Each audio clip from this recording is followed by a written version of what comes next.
The first tag team match was for the World Tag Team title, Private Party versus Paige and Olivier.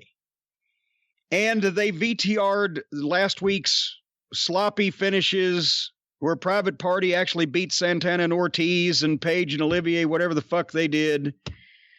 So that they have some understanding of, well, when we book something, we should show that this guy won this match to get here and that guy won that match to get here. They just can't pick the matches and they can't call the finishes. So they're not hopelessly lost. And Paige and Olivier still have separate entrances. As at first they didn't like each other. Then they kept miscuing and hitting each other. Then they were going to break up, but they never broke up. Do you think they've been ribbing us all along and they're never going to break up? And that was just all bullshit? No, I think for no reason? I think they're going to break up because I think that's the big singles feud they're waiting for with Omega. All those people who are out there crying, where's the New Japan Omega? There are people who actually like Omega, unlike you, who wonder, how come we're not seeing the Omega that we saw in New Japan? What is this watered-down Kenny Omega that they're paying all this money to? There's no world-class talent to drag him through a match and no world-class fucking bookers and agents to tell him what to do, for one thing, but go ahead. Well, I think a lot of people are waiting for something, and I think the feud with Adam Page is going to be that thing where it'll elevate Adam Page, hopefully, and Kenny Omega will finally show everyone what he could do. Well, the only thing that it will elevate Adam Page is for Page just beat fucking Olivier and move on to top talent. How the fuck is it going to elevate Adam Page when he already looks better than Kenny Olivier in the fucking ring? Anyway, as much as they're making, by the way, as World Tag Team Champions, can they get new vests? Especially fucking Olivier. It looks like he slapped a fucking piece of roadkill pelt on the back of a goddamn Carl and Hildegard special from the 70s. And that's his fucking ring outfit. To be fair, that means he had only the second worst ring outfit in the match, because Private Party have one of the most indie-rific outfits in wrestling, I have to say. Actually, my next note was Private Party's outfits are so outlaw, especially Mark Quinn. What the fuck? They look like... It's if like Betty Page was a fucking center for the Lakers. I don't know what they're playing basketball or they're fucking wearing leopard print. I don't know what the fuck they're doing. And so Olivier and Page do the phony double chop spot with Mark Quinn.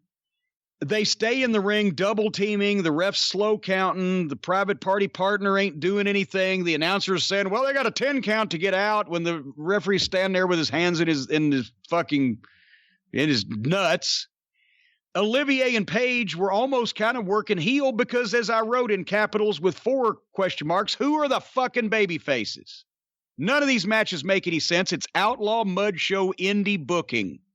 That's what you get when you just put guys together, because the indie booking with no babyface and heels happens because there's just a bunch of names with no television and no solid, consistent booker to form these people and present them. But they have a television show and they allegedly have a booker, maybe more than one, and they still don't know who the fucking heels and babyfaces are. And then Mark Quinn did a big dive onto a bunch of guys who were standing there waiting to catch him. When have we ever heard of that happening? And then, as I wrote, all 4 in ring forever doing awkward shit to each other over and over. Adam Page is okay, but the greenness and herky-jerkiness of Private Party and Kenny Olivier is just glaring. Mark Quinn needs to work with veterans and be in a full-time training program a la OVW or NXT, because he can be a superstar with that athletic ability. But the more he works with guys like fucking Omega and these indie fucks, he's going to just stagnate, and he's never going to learn how to work mentally, just do physical moves. That's all these guys are doing, is they're imitating moves that they've seen other people do. They don't know why they're doing them. And until you can get a guy like Mark Quinn in a fucking training program and working in the ring with veterans, calling it on the fly and showing him what the fuck, then that's a big waste of talent, because he's special. But right now, this is just fucking gaga. They did shit to each other forever and ever, over and over. They tagged when and where and if they wanted to. There was no babyface or heels. There was no heat or comebacks. You couldn't follow who was on offense or defense from 1 minute to the next. There was no semblance of a contest. And I couldn't even figure out who the legal men were. And finally, Olivier and Paige hit their fucking double team 1, 2, 3. What the fuck? And that was that match. I don't know what the fuck they were doing. Over and over. Yeah. You know what? You have a rotten fucking job here. You have a rotten spot because I've just basically said everything that can be said about this, and then I pitch it to you to elaborate. Yeah, I mean, I just watched Midnight Express versus Southern Boys.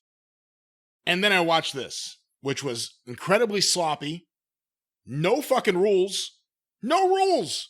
Why have a referee? Why not just get rid of the referee?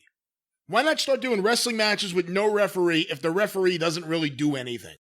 And if there are no rules? And if both guys who are on the team could just be in the ring at the same time endlessly without anyone trying to get them out of the ring or a 10 count or a 5 count or anything. I didn't like this match. I thought it was incredibly sloppy. I think Private Party have looked worse and worse each and every time I've seen them. I think Adam Page is really talented, and I can't wait for them to do something else with him. And that's all I have to say about that. I did make an observation that Excalibur or Excrement or whatever his name is should wear his mask should be over his mouth with his face exposed. And just wear the mask over his mouth. That way we wouldn't have to listen to him either. Why were the commentators, I mean, they're in the same venue they broadcast from each and every week. Other than the fact that it's the Fyter Fest, whatever the hell that means, why are they wearing Hawaiian shirts all of a sudden?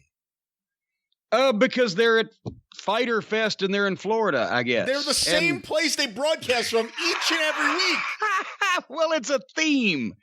Like you had Justin Roberts out there in the fucking the Charlie Sheen button-up shirt and the fucking baggy shorts.